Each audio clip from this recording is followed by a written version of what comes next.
दोस्तों कल यानी कि 2 फरवरी को आप लोगों का मैथ का एग्जाम है और दोस्तों आप लोग इस बात से बहुत चिंतित है कि आप लोगों का तैयारी बिल्कुल भी नहीं हुआ है। दोस्तों आप लोगों को फिर से घबराने की जरूरत नहीं है, क्योंकि दोस्तों जिस तरह से आप लोगों का फिजिक्स का एग्जाम इजी गया है उसी तरह से दोस्तों आप लोगों का मैथ का भी एग्जाम होगा। ठीक है, तो दोस्तों आप लोगों को टेंशन लेने का बिल्कुल भी जरूरत नहीं है। दोस्तों आज की इस वीडियो में लेके आए मैथ का टॉप क्वेश्चन। आप कम से कम वीडियो को 2 से 3 मिनट देखिए, कम से कम दोस्तों 8 से 10 क्वेश्चन को कीजिए, तभी आपको समझ में आएगा ये क्वेश्चन आप लोगों के लिए कितना इंपॉर्टेंट है।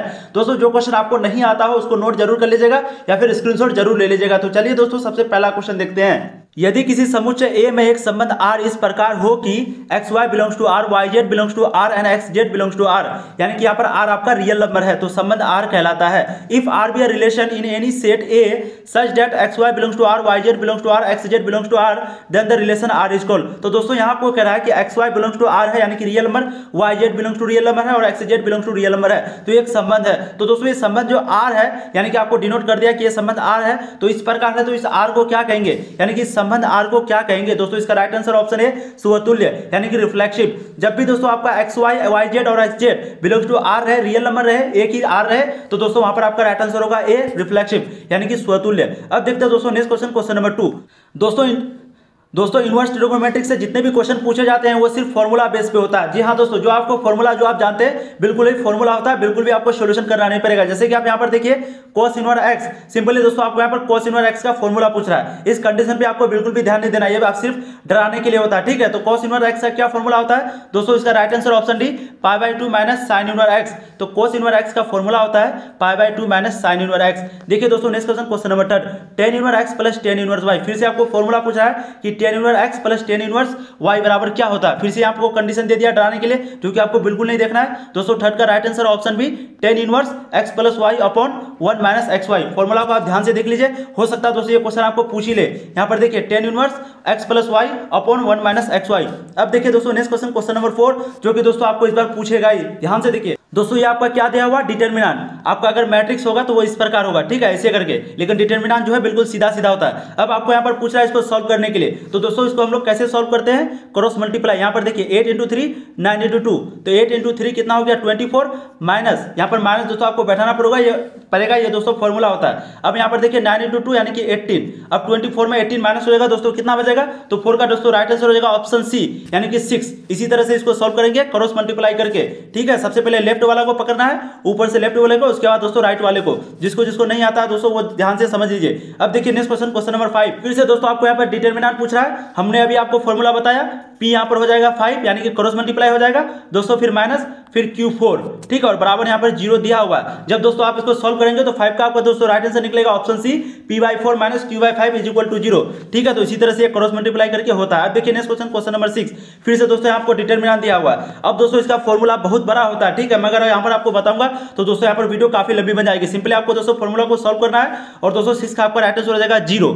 ठीक है, तो दोस्तों जब भी डिटरमिनेंट का इस प्रकार क्वेश्चन आता है, कोई बड़ा यानी कि कोई लॉन्ग क्वेश्चन आता है दोस्तों, तो उसका अक्सर राइट आंसर जो है 0 होता है। अगर आप लोगों को नहीं आए, सबसे पहले तो आपको टोटल ऑब्जेक्टिव सॉल्व करना है। अगर दोस्तों आपका 50 नहीं पूरा तो आप इस तरह से अंदाजन भी लगा सकते हैं, ठीक है, तुक्का मार सकते हैं, क्योंकि कभी भी डिटरमिनेंट बहुत बड़ा पूछता है तो उसका राइट आंसर 0 ही अक्सर माना जाता है, मतलब होता भी है। आप लोग अगर रिवाइज किए होंगे तो आप लोगों को मालूम भी होगा। अब देखिए दोस्तों नेक्स्ट क्वेश्चन, क्वेश्चन नंबर 7। यदि i बराबर यहाँ पर दिया हुआ है यानी कि मैट्रिक्स आपका दिया हुआ है, अब आपको पूछ रहा है i क्यूब। ठीक है दोस्तों, तो 7 का राइट आंसर क्या हो जाएगा आपका ऑप्शन ए 1001। क्यों हो जाएगा, क्योंकि दोस्तों आप यहाँ पर देखिए ये आइडेंटिकल है। ठीक है, आइडेंटिकल को हम लोग जब भी गुना करेंगे तो दोस्तों वो सेम टू सेम ही रह जाता है। ठीक है दोस्तों, तो यहाँ आपका राइट आंसर हो जाएगा ऑप्शन ए। अब देखिए दोस्तों नेक्स्ट क्वेश्चन, i क्यूब मतलब आइडेंटिकल का क्यूब। अब देखिए दोस्तों next question, question number 8। 3 × XZ YZ।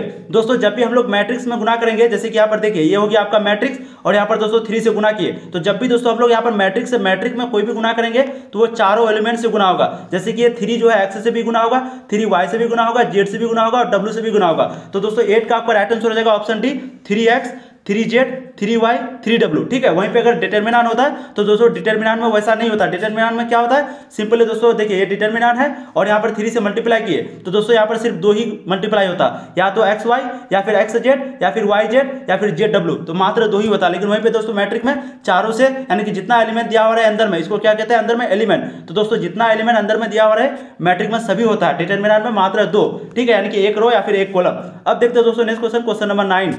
निम्नलिखित में से कौन शून्य आव्यूह है। आपको यहाँ पर पूछ रहा है which one of the following is a zero matrix. तो दोस्तों आप लोग बताएंगे निम्नलिखित में से कौन जीरो मैट्रिक्स है, शून्य अवयव है। तो दोस्तों 9 का आपका राइट आंसर हो जाएगा ऑप्शन बी। यहाँ पर देखिए आपका शून्य मैट्रिक्स है, ठीक है। शून्य मैट्रिक्स में चारों जीरो होना चाहिए, जितना भी आपका एलिमेंट दिया हो रहा है सभी जीरो होना चाहिए। नेक्स्ट क्वेश्चन देखिए दोस्तों, क्वेश्चन नंबर 10 यहाँ पर दिया हुआ 5 इस तरह से दिया हुआ, ठीक है। सबसे पहले आपको 5 से ये चारों एलिमेंट को गुना करना, जैसे कि 5x, 5 2 जा 10, 5 3 जा 15, 5 5 जा 25। फिर दोस्तों 3 से भी आपको चारों एलिमेंट को गुना करना है। अब दोस्तों यहाँ पर इक्वल दिया हुआ है, तो जब पहले इसको आपको जोड़ना पड़ेगा, ठीक है। गुना करने के बाद पहले 5 से गुना करना है, फिर 3 से गुना करना है। ये सब गुना करने के बाद दोस्तों टोटल इसको जोड़ना है। जोड़ना कैसे है, x + 1 इस तरह से जोड़ना है। जब इसको जोड़ लेंगे दोस्तों, उसके बाद ये एलिमेंट बराबर ये एलिमेंट होगा, ठीक है। इस तरह से करके निकालेंगे आप। जिसको दोस्तों नहीं आता आप लोग कमेंट करें, आप लोग सीखिए दोस्तों, काफी इंपोर्टेंट है। इस तरह का इजी क्वेश्चन पूछता ही आपका बिहार बोर्ड में। तो दोस्तों इसका राइट आंसर होगा ऑप्शन सी 4:9, ठीक है। 4:9 यानी कि x का मान होगा 4 और वहीं पे दोस्तों y का मान होगा 9। अब देखिए नेक्स्ट क्वेश्चन, क्वेश्चन नंबर 11 जो कि काफी इंपोर्टेंट है दोस्तों। 11 का राइट आंसर होगा आपका ऑप्शन टी 10x। इसको कैसे निकालना है दोस्तों, सिंपली यहाँ पे 2 जो है आपका 2 आके मल्टीप्लाई हो जाएगा आगे, ठीक है। तो 5 2 हो जाएगा 10 और दोस्तों 2 माइनस हो जाएगा 1। इसका फॉर्मूला होता है nx - 1, ठीक है। तो दोस्तों इस तरह से अभी आप निकाल सकते हैं। या फिर सिंपली आपको क्या करना है, जो इसका पावर पे रहेगा उसको आगे मल्टीप्लाई कर देना है और यहाँ पर दोस्तों पावर पे 1 घटा देना। इस तरह से भी आप निकाल सकते हैं। उसका राइट आंसर क्या हो गया, ऑप्शन सी। अब देखिए दोस्तों नेक्स्ट क्वेश्चन, क्वेश्चन नंबर 12 दोस्तों आपको यहाँ पर पूछ रहा है sin 3x का डिफरेंशिएशन, यानी कि sin 3x/3 का डिफरेंशिएशन। तो दोस्तों इसका राइट आंसर क्या होगा, ऑप्शन सी। आपको यहाँ पर किस तरह करना है, तो सबसे पहले sin का क्या होता है, cos होता है। तो sin 3x हो गया cos 3x। अब दोस्तों जो भी मल्टीप्लाई में रहता है, यानी कि डिफरेंशिएशन में जो भी 3 है, जैसे यहाँ पर मल्टीप्लाई में है, तो दोस्तों यहाँ क्या हो जाता है, डिवाइड, ठीक है। तो इसलिए यहाँ पर 3 जो है इससे मल्टीप्लाई हो गया। तो डिफरेंशिएशन में उल्टा होता है। आपका यहाँ पर क्या होता है, 3 जो भी ऊपर में रहेगा वो दोस्तों नीचे में आकर के गुना हो जाएगा। तो यहाँ पर देखिए ऑप्शन सी आपका राइट आंसर होगा। अब देखिए दोस्तों next question, question number 13 e⁻²x का क्या होगा यहाँ पर डिफरेंशिएशन। तो दोस्तों 13 का राइट आंसर होगा आपका ऑप्शन सी 2e⁻²x। देखिए e⁻²x का क्या होता है, e⁻²x और दोस्तों 2 का जब हम लोग डिफरेंशिएशन करेंगे तो उसका हो जाएगा 2 का डिफरेंशिएशन क्या होता है, मतलब कि 2x का डिफरेंशिएशन क्या होता है, 2 होता है। तो दोस्तों 2 आपका यहाँ पर मल्टीप्लाई हो जाएगा। तो इस तरह से राइट आंसर आपका ऑप्शन सी होगा। अब देखिए next question, question number 14 d/dx cos 2x। दोस्तों आपको यहाँ पर पूछ रहा है cos 2x का डिफरेंशिएशन। तो इसका क्या राइट आंसर होगा, ऑप्शन सी -2 sin 2x। कैसे, तो cos 2x का होता है माइनस sin x, ठीक है। और यहाँ पे दोस्तों 2x का हो गया 2x का क्या होगा डिफरेंशिएशन 2। तो दोस्तों इसका राइट आंसर ऑप्शन सी हो गया। अब देखिए next question, question number 15 d/dx cos x + ex क्या होगा। तो दोस्तों इसको अलग अलग करना है हम लोग को। सबसे पहले cos x को करना है, उसके बाद ex को। ex का क्या हो जाता है, सिंपली ex हो जाता है, ठीक है। और cos x का क्या होता है दोस्तों, cos x का होता है sin x - sin x। तो दोस्तों 15 का आपका राइट आंसर हो जाएगा ऑप्शन सी। यहाँ पर देखिए दोस्तों -sin x + ex, तो राइट आंसर आपका ऑप्शन सी हो जाएगा। अब देखिए दोस्तों नेक्स्ट क्वेश्चन, क्वेश्चन नंबर 16 यहाँ पर फिर से log 2x का आपको डिफरेंशिएशन पूछ रहा है। दोस्तों 44 नंबर का 44 मार्क्स का आपका मैथ में सिर्फ डिफरेंशिएशन यानी कि कैलकुलस चैप्टर से सवाल पूछे जाते हैं, इसलिए आप लोग को सिर्फ ये सब क्वेश्चन दिखेंगे आपके एग्जाम में, ठीक है। दोस्तों यहाँ आपको पूछ रहा है log 2x का डिफरेंशिएशन क्या होगा। तो दोस्तों इसका राइट आंसर होगा आपका ऑप्शन ए 1/2x। कैसे होगा दोस्तों, यहाँ पर आप लोग देखिए log x का होता है 1/x, तो यहाँ पर log 2x है, ठीक है। तो क्योंकि 2 यहाँ पर मल्टीप्लाई में है तो दोस्तों ये 2 आकर के हो जाएगा डिवाइड, तो इसका राइट आंसर आपका ए हो जाएगा। अब देखिए दोस्तों next question, question number 17 d/dx e⁻cos x। तो इसका डिफरेंशिएशन दोस्तों क्या होगा। तो दोस्तों 17 का राइट आंसर हो जाएगा आपका option B -sin x * e⁻cos x। तो आपका ऑप्शन बी राइट आंसर होगा, ठीक है। वीडियो फिर दोस्तों काफी लंबी बन जाएगी अगर मैं सभी वीडियो को यानी कि सभी क्वेश्चन को करने लग गया तो। अब नेक्स्ट क्वेश्चन देखिए d/dx a⁻2x। यहाँ पर a > 0 है, जो कि आपको बिल्कुल ध्यान नहीं देना है। यहाँ पर सिंपली आपको a⁻2x का डिफरेंशिएशन पूछ रहा है, ठीक है। तो दोस्तों 18 का आपका राइट आंसर हो जाएगा ऑप्शन डी। यहाँ पर आप लोग निकाल के देख लीजिएगा, ठीक है। तो a⁻2x / log a, a⁻2x / log a आपका राइट आंसर होगा। आप नेक्स्ट क्वेश्चन देखिए, question number 19 x = a cos theta, y = a sin theta. Simply पूछ रहा है dy/dx। दोस्तों यहाँ पर देखिए थीटा के रिस्पेक्ट में, ठीक है। तो dy/dx बराबर हम लोग क्या लिखेंगे, dy/थीटा, उसके बाद फिर dx/थीटा। दोस्तों आपको यहाँ पर थीटा के रिस्पेक्ट में आपको निकालना है और ये आपका यहाँ पर कॉन्स्टेंट है, ये जो है यहाँ पर आपका कॉन्स्टेंट है। जब दोस्तों इसको आप सॉल्व करेंगे तो इसका राइट आंसर निकलेगा option D cot² theta, cot² theta इसका राइट आंसर निकलेगा। अब देखिए दोस्तों next question, question number 20 Doubtnut. दोस्तों आप किसी भी सवाल में अटक गए हो या फिर आपसे सॉल्व नहीं हो रहा है तो फिर क्या, बस आपको उस क्वेश्चन का फोटो लेना है, क्रॉप करना है और दोस्तों 5 सेकंड के अंदर, जी हाँ मात्र 5 सेकंड के अंदर आपको उस क्वेश्चन का वीडियो सॉल्यूशन मिल जाएगा। फिर चाहे आपका क्वेश्चन होमवर्क का हो, सीबीएसई का हो, यूपी बिहार या फिर भारत के किसी भी स्टेट बोर्ड का हो, सभी का जवाब डाउट नट ऐप पर। फिर चाहे IIT JEE नीट या फिर क्लास 6 to 12 का किसी भी क्वेश्चन, इन सारे सवालों का जवाब मिलेगा आपको डाउट नट ऐप पर। और किसी भी सब्जेक्ट जैसे कि फिजिक्स, केमिस्ट्री, मैथ, बायोलॉजी, ये सभी सवालों का जवाब मिलेंगे आपको डाउट नट ऐप पर। साथ ही डाउट नट पर क्लास 9वीं से 12वीं के बच्चों के लिए चल रही है लाइव क्लासेस, वो भी इंग्लिश हिंदी दोनों मीडियम में, यानी अब आप पूरी पढ़ाई कर सकते हैं डाउट नट ऐप पर। 3 करोड़ से ज्यादा बच्चों का भरोसा, आप भी इंस्टॉल करें और इस ऐप का लाभ उठाएं। D square upon D x square. Simply दोस्तों आपको 2 बार डिफरेंशिएट करने के लिए कह रहा है, ठीक है, 2 बार। तो दोस्तों 20 का आपका राइट आंसर हो जाएगा ऑप्शन सी 380 गुना एक्स पे पावर 18, क्योंकि यहाँ पर इसको 2 बार डिफरेंशिएट आपको करना पड़ेगा, ठीक है। किस तरह से, तो देखिए 20 फिर यहाँ हो जाएगा एक्स 19, उसके बाद दोस्तों फिर एक्स 19 का डिफरेंशिएट करेंगे तो कितना हो जाएगा 20 इंटू 19 और यहाँ पर हो जाएगा एक्स 18। तो 20 गुना 90 जब हम लोग करेंगे तो 9 दूना 18 380, 19 दूना 38 तो 380 दोस्तों आपका राइट आंसर ऑप्शन सी हो जाएगा। इस तरह से यहाँ पर आपको 2 बार डिफरेंशिएशन करने के लिए कह रहा है। अब देखिए next question, question number 21, x equal to 2 पर वर्क y equal to x cube minus 2x पर स्पर्श रेखा की ढाल है। दोस्तों 21 का आपका राइट आंसर हो जाएगा ऑप्शन बी 10। तो दोस्तों जब आप इसको सॉल्व करेंगे, स्पर्श रेखा वाला ये ग्राफ वाला थोड़ा सा है, ग्राफ वाला चैप्टर दोस्तों आपको पढ़ना होगा तभी आपका यहाँ पर सॉल्व होगा। इसका राइट आंसर मैं आपको बता दिया ऑप्शन बी 10, ठीक है। Slope of tangent of curve y बराबर ये इतना दिया हुआ है और x बराबर 2 यहाँ पर दिया हुआ है, तो आपको सिंपली यहाँ पर पूछ रहा है कर्व, ठीक है, जैसे टेंजेंट पूछ रहा है। अब देखिए दोस्तों next question, question number 22, x के सभी वास्तविक मानों के लिए 1 minus x plus x square 1 plus x square का न्यूनतम मान होगा for all real values of x minimum value of इतना, ठीक है। तो दोस्तों 22 का आपका राइट आंसर हो जाएगा ऑप्शन सी 1/3। जब आप इसको सॉल्व करेंगे दोस्तों 1/3 आपका राइट आंसर होगा। अब देखिए दोस्तों ये सब क्वेश्चन काफी इजी है। अब देखिए दोस्तों क्वेश्चन नंबर 23, वर्क x square is equal to 4y के बिंदु 21 का अभिलंब है। सिंपली आपको पूछ रहा है the normal to the curve दिया हुआ कितना x square equal to 4y। अब आपको पूछ रहा है एट पॉइंट 21। तो दोस्तों 23 का आपका राइट आंसर हो जाएगा option A x plus y equal to 3। तो दोस्तों x plus y equal to 3 आपका राइट आंसर होगा, ठीक है। ये सब क्वेश्चन को आप सोल्व कीजिए, काफी इंपोर्टेंट क्वेश्चन है। अब देखिए दोस्तों क्वेश्चन नंबर 24 जो कि काफी इंपोर्टेंट है, इंटीग्रेशन वाला आपका क्वेश्चन आ गया, ठीक है। यहाँ पर देखिए 3 आपका बाहर है, वैसे भी ये कॉन्स्टेंट है, ठीक है, और एक्स स्क्वायर डी का आपको सिंपली पूछ रहा है यहाँ पर इंटीग्रेशन। तो दोस्तों 24 का आपका राइट आंसर हो जाएगा option B X cube plus C. देखिए इसका फॉर्मूला क्या होता है, X N plus 1 by N plus 1 इसका फॉर्मूला होता है सिंपली, ठीक है। तो दोस्तों क्योंकि स्क्वायर है ऊपर में तो यहाँ पर स्क्वायर प्लस 1 हो गया 3, और दोस्तों क्योंकि यहाँ पर एन का मान 2 है तो यहाँ पर भी 2 होगा, तो यहाँ पर भी हो गया 3। तो आपका इस तरह से राइट आंसर 24 का राइट आंसर हो गया ऑप्शन बी, कितना एक्स स्क्वायर प्लस सी। अब देखिए दोस्तों नेक्स्ट क्वेश्चन, यहाँ पर एक्स स्क्वायर प्लस सी क्यों हुआ, क्योंकि दोस्तों यहाँ पर 3 जो आगे था तो नीचे में जो 3 आया था दोस्तों ये 3 और ये 3 कट गया, इसलिए यहाँ पर एक्स स्क्वायर प्लस सी आया, ठीक है। आप लोग को कंफ्यूज नहीं होना है। देखिए दोस्तों next question, question number 25, 4 integration sine 4x dx होगा। दोस्तों यहाँ आपको पूछ रहा है कि साइन 4x दे दिया आप सिंपली, ठीक है, सिंपली आपको, तो इसका राइट आंसर क्या होगा ऑप्शन ए के माइनस कोस 4x। दोस्तों यहाँ पर देखिए साइन x का क्या होता है इंटीग्रेशन, तो उसका होता है माइनस कोस x, तो यहाँ पर है साइन 4x, तो यहाँ पर क्या होगा माइनस कोस 4x। अब दोस्तों यहाँ पर आपका 4 दिया हुआ है, ठीक है, 4 आपका मल्टीप्लाई दिया हुआ है, तो 4x का क्या होगा डिफरेंशिएशन, तो दोस्तों वही आपको यहाँ पर 4x जो है 4 से कट गया, ठीक है, 4x 4 से कट गया, और ये k कॉन्स्टेंट है क्योंकि यहाँ पर कोई वैल्यू नहीं है, मिनिमम वैल्यू और मैक्सिमम वैल्यू, इसलिए यहाँ पर k कॉन्स्टेंट है। तो आपका ऑप्शन ए राइट आंसर होगा 25 का। अब देखिए दोस्तों next question, question number 26, integration cos 7x dx। दोस्तों आपको पूछ रहा है cos 7x dx का इंटीग्रेशन क्या होगा, तो 26 का दोस्तों राइट आंसर होगा आपका option C k plus sine 7x upon 7, ठीक है। तो सिंपली फिर से उसी तरह करना है कि cos x का क्या होता है साइन x होता है, तो यहाँ पर cos 7x है इसलिए साइन 7x हो जाएगा, और यहाँ पर 7 मल्टीप्लाई में है तो दोस्तों यहाँ पर आपका डिवाइड में हो जाएगा। इसी तरह से आप बना सकते हैं।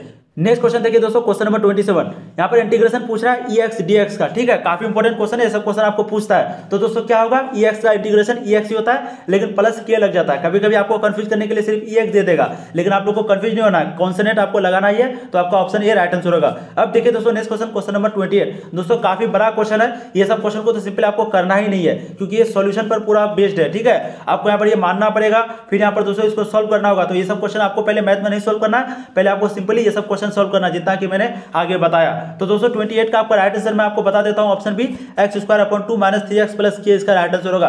ये सब क्वेश्चन दोस्तों आपको एग्जाम में पहले ट्राई नहीं करना, आपको सिंपली ये सब क्वेश्चन ट्राई करना जो कि मैं अभी पढ़ाने जा रहा हूं। यहां पर देखिए इंटीग्रेशन पूछ रहा है sec x dx का, तो दोस्तों आप लोग कमेंट करेंगे 29 का, यानी कि sec x का क्या होता है इंटीग्रेशन, तो दोस्तों इसका राइट आंसर होगा option C log sec x plus 10x। क्या होता है sec x का dx, मतलब कि sec x का इंटीग्रेशन क्या होता है log sec x plus 10x plus constant तो लगाना ही होगा इंटीग्रेशन में, ठीक है। अब देखिए next question number 30, cos square x dx का क्या होता है यहाँ पर इंटीग्रेशन, ठीक है, इंटीग्रेशन पूछ रहा है cos स्क्वायर x का। दोस्तों कमेंट करेंगे आप लोग, काफी इंपोर्टेंट क्वेश्चन है। तो इसका राइट आंसर दोस्तों option B x/2 plus 1/4 sine 2x plus k. आप लोग फॉर्मूला को याद रखिए, x/2 plus 1/4 sine 2x plus के, तो कोस स्क्वायर x का राइट आंसर ऑप्शन बी होगा। अब देखिए दोस्तों नेक्स्ट क्वेश्चन, क्वेश्चन नंबर 31। दोस्तों फिर से आपको यहाँ पर जो है 31 का इंटीग्रेशन पूछ रहा है साइन स्क्वायर x। फिर से ये क्वेश्चन दोस्तों लॉन्ग है, आपको ये सब क्वेश्चन नहीं ट्राई करना है, लेकिन मैं आपको यहाँ पर आंसर बता देता हूँ। ऑप्शन ए होगा 10x plus cot x plus के, ठीक है। अब देखिए दोस्तों नेक्स्ट क्वेश्चन, क्वेश्चन नंबर 32। यहाँ पर dx upon a square minus x square दिया हुआ है, और दोस्तों यहाँ पर एक बात कह दिया a ग्रेटर देन x। अब आपको यहाँ पर सिंपली इंटीग्रेशन निकालना है a स्क्वायर x स्क्वायर का। सिंपली दोस्तों पहले आपको यहाँ पर a स्क्वायर x स्क्वायर को मानना होगा, उसके बाद दोस्तों ये क्वेश्चन निकलेगा। ये भी क्वेश्चन वेरी लॉन्ग मेथड पे बनेगा, आपको ये क्वेश्चन ट्राई नहीं करना, लेकिन इसका राइट आंसर क्या होगा? Option C 1/2a log a plus x a minus x, a plus x upon a minus x plus k constant. दोस्तों इसका एक शॉर्टकट फॉर्मूला भी होता है, लेकिन फॉर्मूला दोस्तों उस पर भी आपको नहीं बनाना, उस पर भी आपको सोल्यूशन करना होगा, ठीक है। अब देखिए दोस्तों नेक्स्ट क्वेश्चन, क्वेश्चन नंबर 33। यहाँ पर दिया हुआ एक्स स्क्वायर dx 2 से लेकर के 3 तक। अब देखिए यहाँ पर अब कांस्टेंट वाला खेल गया। अब यहाँ पर 2 से लेकर 3 तक दिया हुआ एक्स स्क्वायर दिया हुआ, तो सिंपली सबसे पहले आपको क्या करना है, एक्स स्क्वायर का निकालेगा तो एक्स क्यूब अपॉन 3 होगा, और दोस्तों यहाँ पर वैल्यू दिया हुआ कहाँ से कहाँ तक, 2 से लेकर के 3 तक। तो सबसे पहले आपको 3 का यहाँ पर मान रखना है, और उसके बाद दोस्तों माइनस करके 2 का मान यहाँ पर रख करके माइनस कर देना, ठीक है। इस तरह से जब भी आप निकालेंगे दोस्तों, तो 33 का आपका राइट आंसर होगा ऑप्शन सी 19/3। 19/3 आपका राइट आंसर होगा। काफी इंपॉर्टेंट क्वेश्चन है दोस्तों। नेक्स्ट क्वेश्चन देखिए, क्वेश्चन नंबर 34। यहाँ पर दिया हुआ आपका π/2 से लेकर के -π/2 से लेकर के π/2 तक साइन 5x dx का। तो सबसे पहले आपको दोस्तों साइन पे पावर 5x dx का सबसे पहले आपको इंटीग्रेशन निकालना होगा। उसके बाद दोस्तों ये वैल्यू आपको पुट करना होगा, जैसे कि मैंने पहले बताया। जैसे ही दोस्तों आप ये करेंगे तो इसका राइट आंसर निकलेगा 0, ठीक है। इसका राइट आंसर क्या निकलेगा? 0। तो आपका ऑप्शन ए राइट आंसर होगा। आप देखिए दोस्तों नेक्स्ट क्वेश्चन, क्वेश्चन नंबर 35। यहाँ पर आपका वैल्यू दिया हुआ 0 से लेकर 1 तक, और tan inverse x plus cot inverse x dx। तो दोस्तों 35 का आपका क्या राइट आंसर होगा? Option B 0। दोस्तों जब भी आपको कोई टिपिकल क्वेश्चन पूछता है, खास करके डिटरमिनेंट, और उसके बाद दोस्तों मैट्रिक्स, या फिर दोस्तों आपका इस तरह से, ठीक है, तो अगर 0 है ऑप्शन में, अगर आपको दोस्तों नहीं आता तो आप डायरेक्ट 0 लगा सकते हैं, क्योंकि अक्सर इसका आंसर 0 ही होता है। अगर नहीं आए तब, अब ऐसा नहीं कि दोस्तों आपको जानबूझ करके उसी को लगाना, ठीक है, आप लोग ये गलती नहीं करेंगे। अब देखिए नेक्स्ट क्वेश्चन, क्वेश्चन नंबर 36। अवकलन समीकरण। दोस्तों यहाँ पर आपका एक समीकरण दिया हुआ है बराबर 0, और यहाँ पर आपको डिग्री पूछ रहा है। दोस्तों काफी इंपोर्टेंट क्वेश्चन है दोस्तों, बिहार बोर्ड में अक्सर ये क्वेश्चन पूछता है, और इस बार भी पूछेगा ही। तो आपको डिग्री निकालने के लिए कहे या फिर ऑर्डर निकालने के लिए कहे, ठीक है, या फिर डिग्री या फिर ऑर्डर। तो दोस्तों इसका क्या होता है, सबसे मिनिमम वैल्यू, यानी कि सबसे पहले आपको ढूंढना है dy/dx, इस तरह होना चाहिए, यहाँ पर इस तरह नहीं, dy/dx होना चाहिए, या फिर dy/dt जो भी हो। तो dy/dt होगा, तो यहाँ पर 1 है, 2 है, 3 है, ठीक है। dy/dx यहाँ पर 1 2 3 है, और यहाँ पर दोस्तों यहाँ पर ध्यान से देखिए ऑर्डर है यहाँ पर, तो 1 2 3 1 2, सिर्फ यहाँ पर 2 है, ठीक है। यहाँ पर ये y है सिर्फ, यहाँ अगर dy/dx होता तभी होता।